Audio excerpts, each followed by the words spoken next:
Welcome back, adventurers, to another episode of Let's Play Blackwell Unbound.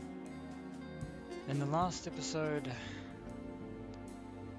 Lauren's sour mood finally sort of ebbed, but not completely dissipated entirely, and she was ready to check what was left on the case list, along with her spirit guide companion, Joy Malone, as they prepare to head out into the night and finally find some ghosts that they can move on to the afterlife, or wherever it is they need to go.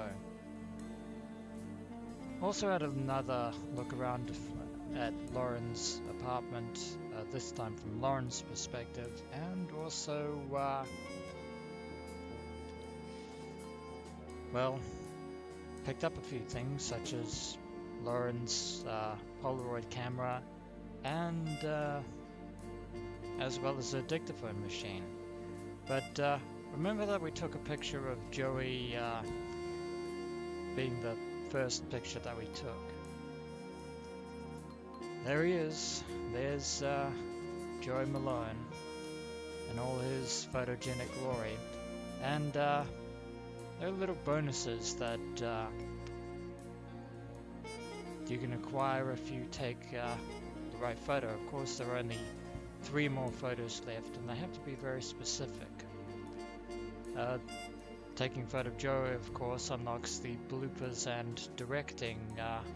They're sort of like the behind-the-scenes stuff, which is separate from the commentary, is what I'm trying to say. But there is nothing left to do here in the apartment, so I'm to actually, well, venture outside.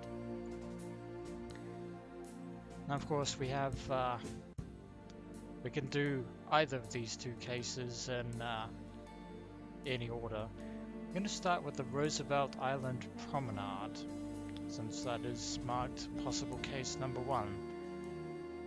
So without further ado, let's finally leave this place. Come on, let's get out of here. Right behind you.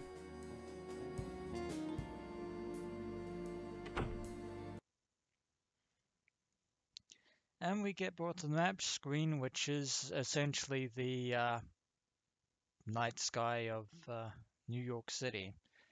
Quite a bit different from the map screens in other Blackwell games, which was more of a bird's eye street view map, as opposed to this sort of more simplistic skyline map, which definitely makes things a little bit more simplistic. And of course, there is the Statue of Liberty, looking vigilant as always. I'm going to start with the Roosevelt Island Promenade, as I said just a moment ago. Looks like another bus, Joey. Yeah, maybe. Or maybe not. Wait, Could you hear be. that? I think so. Let's get closer. Hey, look. Looks like our evening might not be a total wash after all. Aha! We finally found our first ghost, or spook as Joey apparently refers to them. But you'll notice that Lauren's notebook has now been updated. Lauren actually keeps a case notebook in which she jots down useful bits of information that we will see here. Ghost on the Promenade. The spirit of the saxophone player is haunting the Roosevelt Island Promenade. Well, even though we finally found a ghost, it's not going to be so easy as to convince him to move to the afterlife, because it never is that easy. Let's examine our wayward spirit. He's playing a saxophone. Totally enraptured. I don't even think he knows we're here. No, he seems quite intent on playing his saxophone, and his playing is actually really good. And of course, actually have a look at the skyline. think so. That's some view. I can even see the New World Trade Center from here.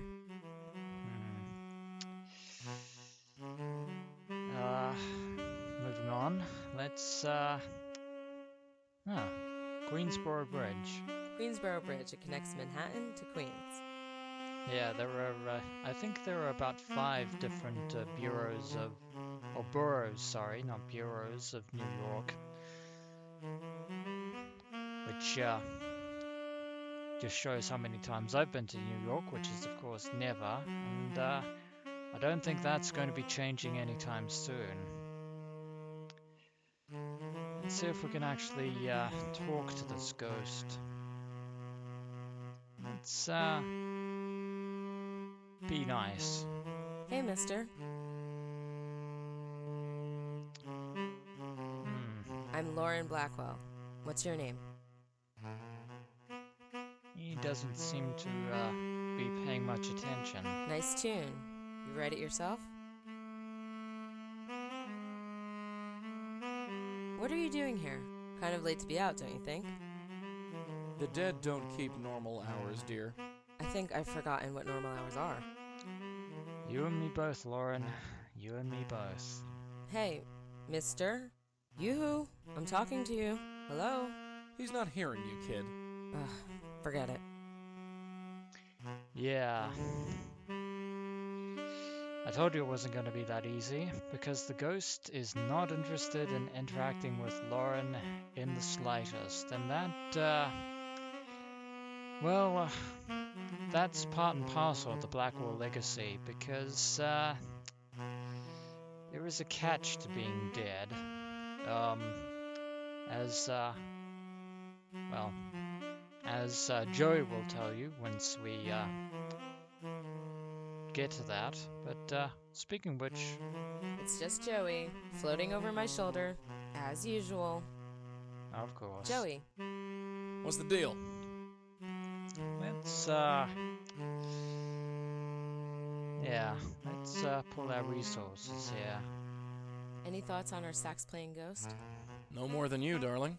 He likes his music, that's for sure. I doubt we'll get anything useful from him. That's it for now. Yeah, we'll talk more later. It's just Joey, floating over my shoulder, as usual. Still got more talking to do.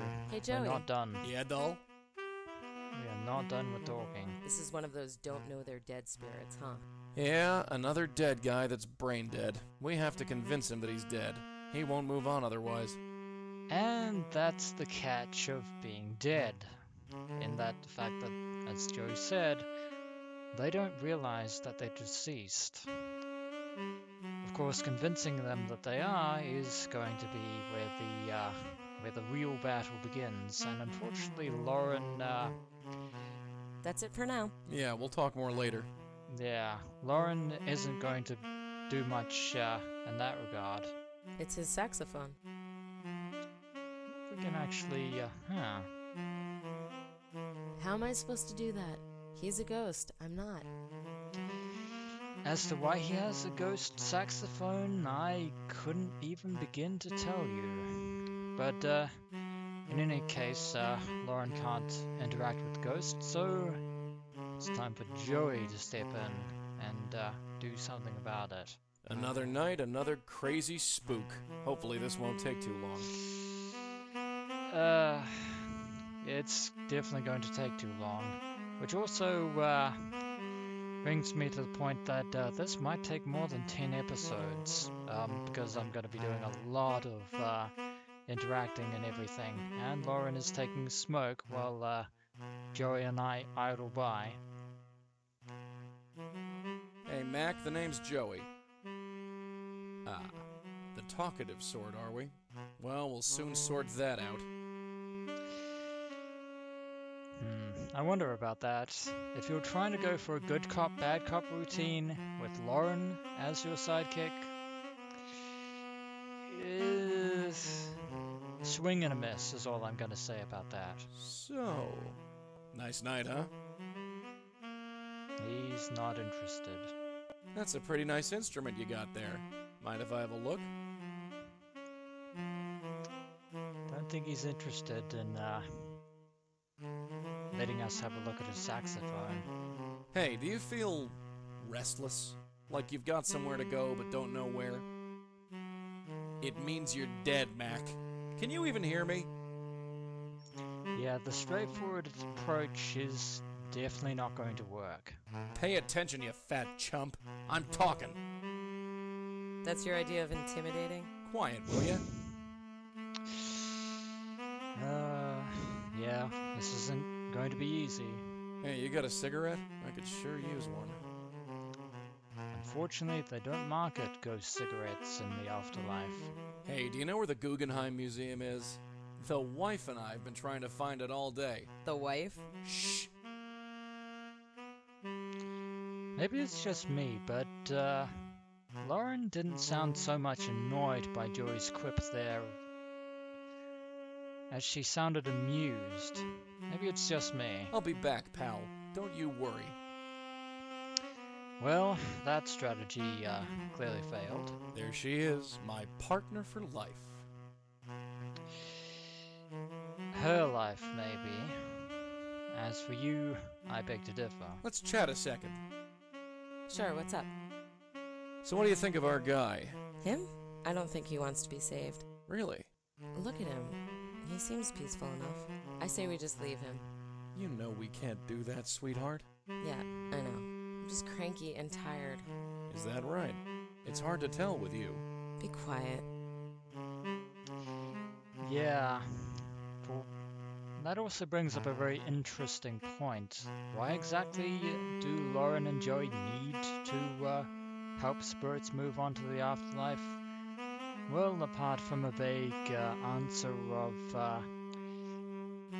that's their civic duty, we actually don't know why this actually has to happen. But apparently it does. If you gotta haunt a place, I can't think of a more perfect spot. I don't think he's paying attention to the view. What a waste. I agree with you on that one. Looks like our night won't be so easy after all. Disappointed? Nah. Joey is actually looking forward to this. But, You know, I really don't have anything to say. yeah, that's Alright, let's get on with it. Yeah. time to deal with our wayward ghost. And I think, It's just his saxophone. yeah, ghost saxophone, which begs the question. Lauren couldn't interact with it, but maybe Joey can. Hey, I'm talking, Buster. Hey, you let go. Ha! It worked. Joey might not be able to interact with corporeal objects, but he can certainly interact with incorporeal ones. That being said, since objects are not very much alive, how can they be dead and ghostly and incorporeal? And that's logic that, yeah, is definitely going to tie your brain in knots thinking about. Let's finally talk to him. But first, we'll do the nice approach. I'm Joey. Pleasure to meet you. I don't care who you are. Nobody interrupts my set.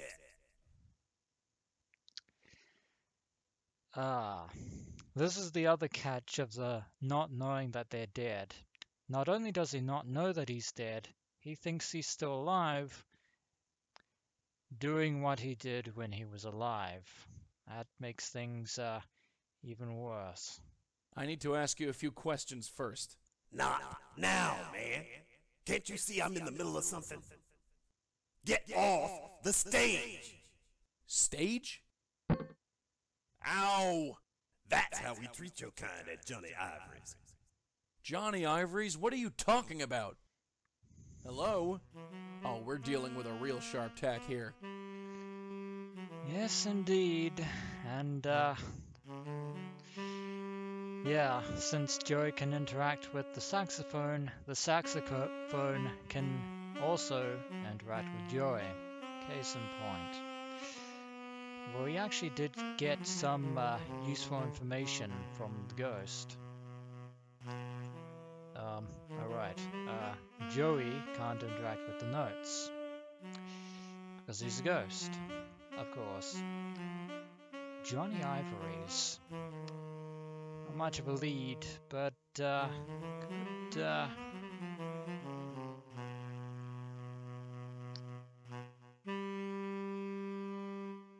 very well be useful. I'm thinking that we could try and get well, we can talk to the ghost some more, but I doubt that we're actually going to get some very useful information that will result in anything other than Joey getting bopped on the chin by the saxophone. Let's have a chat with. Oh, right. I keep forgetting I just switched back to Hey, Joey. you got a minute? Yes? Let's have a quiet talk. Is Johnny Ivory a name? Never heard of a name like that. Don't know. There's always the phone book. Good call there, Lauren. That is pretty much a case of what we need to do. All right, let's get on with it. Yeah. As Lauren takes another drag of a cigarette. And, well, I believe this is a good time to end this episode of Let's Play Blackwell Unbound. And when we return, we shall return to Lauren's apartment and look up Johnny Ivory's in the phone book. Maybe that will definitely be a useful lead. In any event, adventurers, I leave you here. As always, until next we meet.